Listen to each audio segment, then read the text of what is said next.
The BC Lions visit the Winnipeg Blue Bombers on Thursday night at IG Field in a battle of undefeated West Division teams. The Bombers covered a large spread last week against Saskatchewan and are around 6-point favorites against the Leos. Do you think Big Blue can cover again? Well, last week I pointed up to the buffet with my fork and knife and I ate all those points. And guess what? The Bombers not only covered a touchdown in Riderville, but they more than doubled that, right? This was a game the Riders played very well in, and they got their butts whooped, right? Like this Winnipeg team, at some point, I still think later on in the year, other teams and injuries will obviously play a large factor in this. But I think other teams will catch up to Winnipeg to at least some extent, give them a run for their money. But it's pretty clear that the road to the Grey Cup, at least in the West Division, very much runs through IG Field. With all due respect to the BC Lions, who I have as the second best team in the West right now, only a little bit over, I would honestly say probably the Saskatchewan Roughriders in spot number 3 at the moment. I don't think they're going to be able to come into IG and cover this spread. I certainly don't think they're going to win. Dominic Rhymes is out.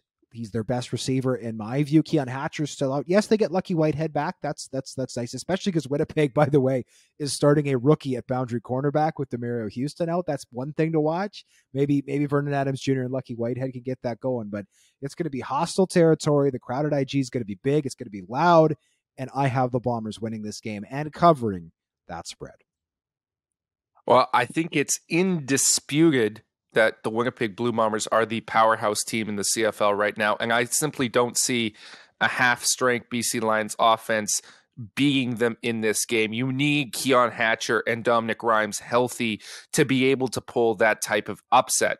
But this BC defense, they're the real deal. Ryan Phillips is one of the best young coaches in the CFL right now. They have talent all across the board, some really quality Canadians there, guys who are super underrated. So I'm going to pick Winnipeg straight up, but BC is going to cover this massive spread.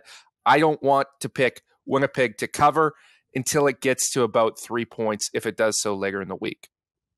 Hodge, I hope you got your napkin on because this is a lot of points to eat, okay? And as part of the reason I'm not going to pick the Bombers to cover, I think they win this game straight up, but Brady Oliveira is a game-time decision with a thorax injury, so I think that could play a role here too. And you mentioned the rookie starting at corner, and you got Lucky Whitehead over there who, when he's healthy, is one of the fastest, if not the fastest dude in the league.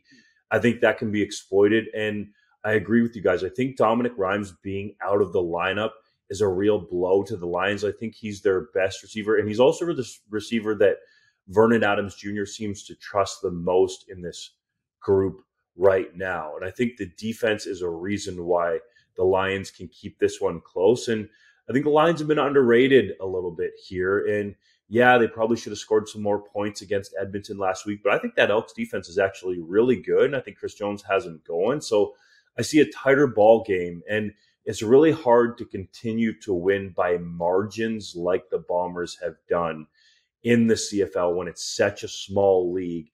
And now the Lions have a couple games of tape to study. So give me the Lions to cover, especially if it gets up over that 7 number. But I like the Bombers to win yet again. Zach Collaros has never lost to the BC Lions.